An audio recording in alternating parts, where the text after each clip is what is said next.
Hi everyone.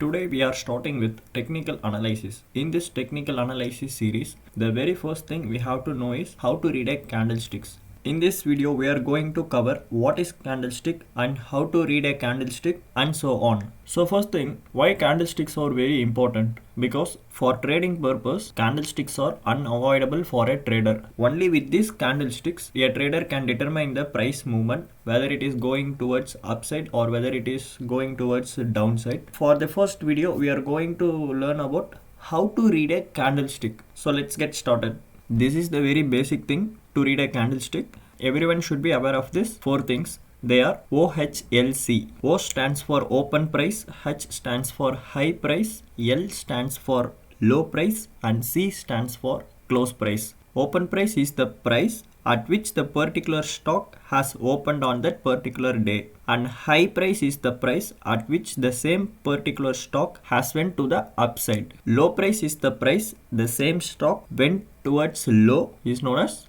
low price, and closing price is the price at which the same stock has closed for the particular time frame. Only after knowing these four things only we can able to read a candlestick. So let's get into candlestick. This is how a candlestick look like. Let's see how to read this candlestick. For a bullish candle, the closing price is higher than the opening price, which means buyers are dominating here.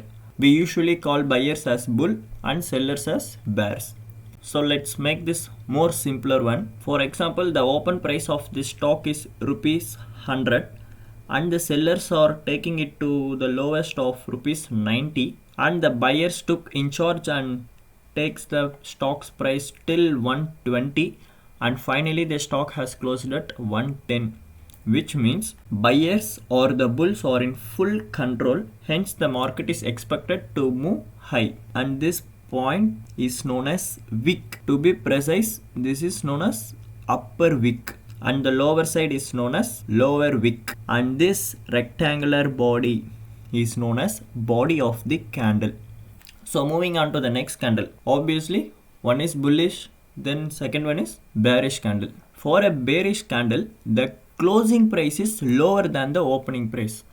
Yeah, so only we are calling it as a bearish candle or seller's candle, right? So the price is opened at this level and made a high till this, and the sellers came into power and they took the price to that low, and finally they closed it at this level, which is far lesser than the opening price. Obviously bears or the sellers wins this battle. So once this candle is formed, the market is expected to move towards downside.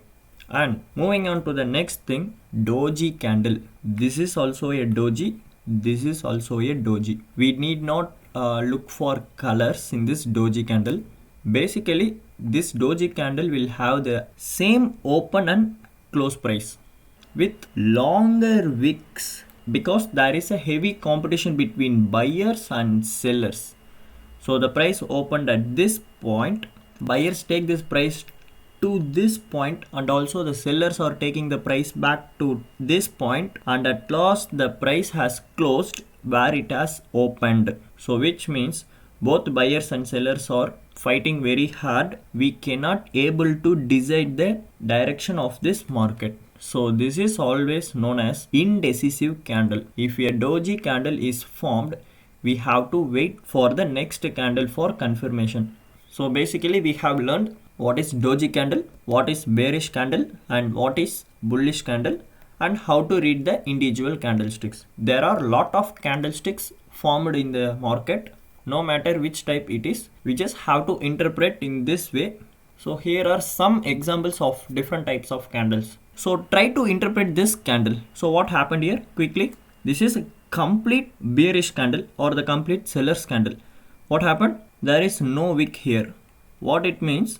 The price has opened at this point and has not made any high. The price came only down, down, down, down, down, and it closed here, which means there is no buyers in this candle and the bears taking the market to the downside. What happened is, so the buyers are taking the price to this point. As soon as the price reaches this point, sellers are coming into power and they taking the price down till this point and closed here. and here the same red candle basically what it means, closing price is lesser than the opening price. So here what happened is sellers took the price down to this point. As soon as sellers reached this point, buyers came into power and they took the market till this point and made a close here. Here what happened, once the market has opened, it has not gone in the upside. The sellers took the market down till this point. Once it reached this point, buyers took back the price to where it had opened and closed there itself. And here the same, the market has opened here and it has not gone towards downside, but the buyers taking the market till this point. As soon as they reached this point, and the sellers have made an entry and they brought the price to this point and closed where it has opened. So I hope you would have known how to read this candlestick. Let's have a quick revise. Before reading a candlestick, we should know this: open price, high price, low price and close price. And for the bullish candle, closing price is higher than the opening price, which means buyers dominant, and bearish candle means closing price is lower than the opening price and it is bears or the sellers dominant. And doji candle, this is indecisive candle, which means there is a heavy competition between both buyers and sellers. And that's it for today's video. And in the next video, we are going to learn about candlestick patterns, like how to trade with the candlesticks and how to predict the market direction. Until then, take care and please make sure to like and share this video and subscribe to our channel. Stay tuned for the next video. Bye.